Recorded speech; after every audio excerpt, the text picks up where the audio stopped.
Nobody has ever given us anything we haven't had to fight for.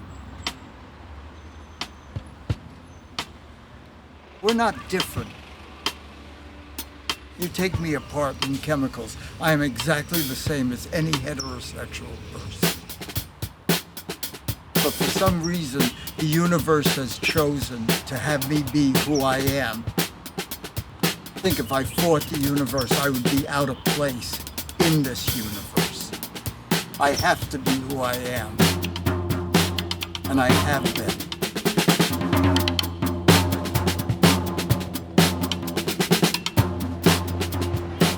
When Alexi told me that story of the Black Cat, we stood on this bus stop right here. If he hadn't done what he did, I don't know that I could have the life that I have today.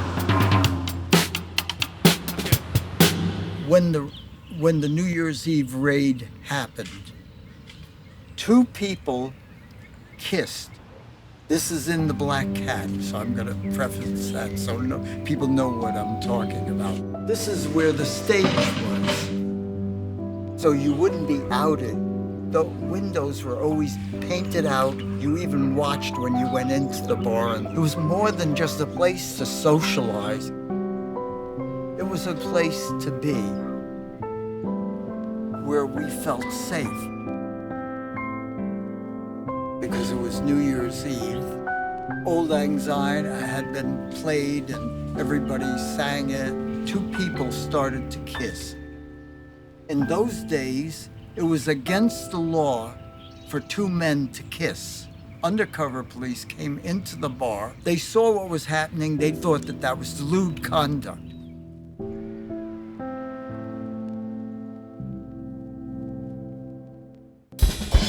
They were the first to be grabbed. The bartender, he was like 101 pounds, 230-pound police grabbed him, beat him, ruptured his spleen. Two people walked into the bar. One was in a white dress, they thought drag queen. They grabbed her, they beat her, they broke her collarbone. And after beating her, she was laid out bleeding on the sidewalk to be arrested.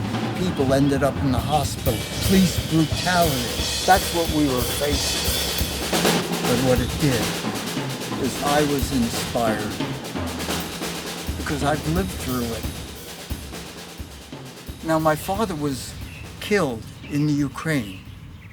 I don't know why, but I know I grew up without a father. But my mother was very important to me. I know where I came from. Unless you know where you came from, you don't know who you are. I'm getting emotional again, I'm sorry. Two people made me who I am today, my mother and Mother Bryant. He was 86 years old when I was 14. There was about 6 or 8 of us who were young gay men and a couple of gay women. Now, to this day, I don't know his real name, but we called him Mother Bryant. He would sit with us and tell us what it was like to be a young gay man in 1890.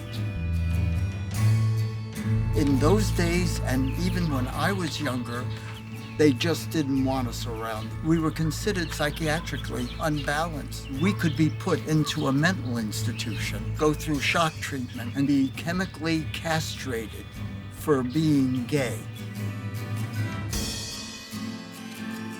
He stopped for a minute and he said, when you're my age and ready to leave this earth, if you haven't left your community and the world as a whole in a better place than you found it, you haven't lived. Your life was wasted. I looked at him and I went, oh. I can remember the first time I had a partner and we were going to be living together, and the landlord said, so what's the relationship between the two of you? And I said, he's my partner and my lover.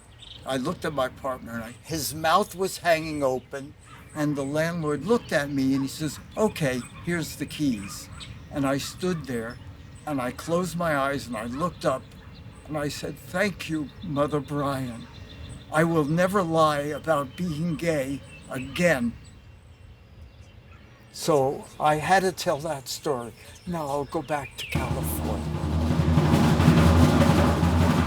When the New Year's Eve raid happened, we were sick and tired of being sick and tired of being treated that way. You gotta understand that 3 months earlier, the peace demonstration was attacked by the sheriff and by the LA Police Department. We were afraid of what we were doing, though we knew we had to do something. On February 11, 1967, 500 to 600 gay men and women and those who support us demonstrating against police brutality and our rights, all rights. They were here. We were in the parking lot. We were walking up and down the block here. They were serious about what was going on. Do you see anybody smiling? They took their lives in their hands. That was the first large demonstration. And it worked. Because 2.5 years later, what happened? I want somebody to say it. Stonewall happened.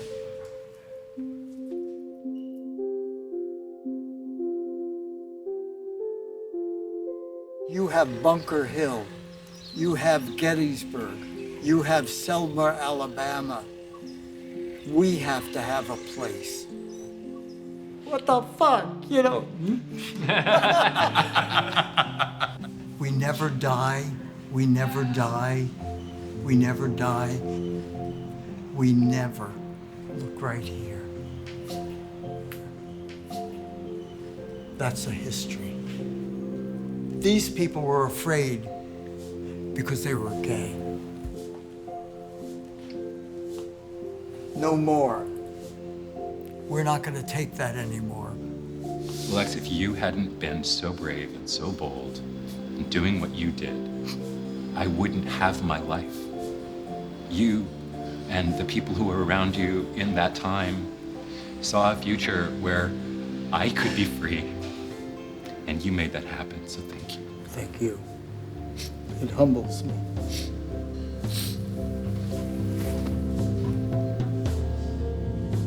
Isn't the world amazing when you give it a chance?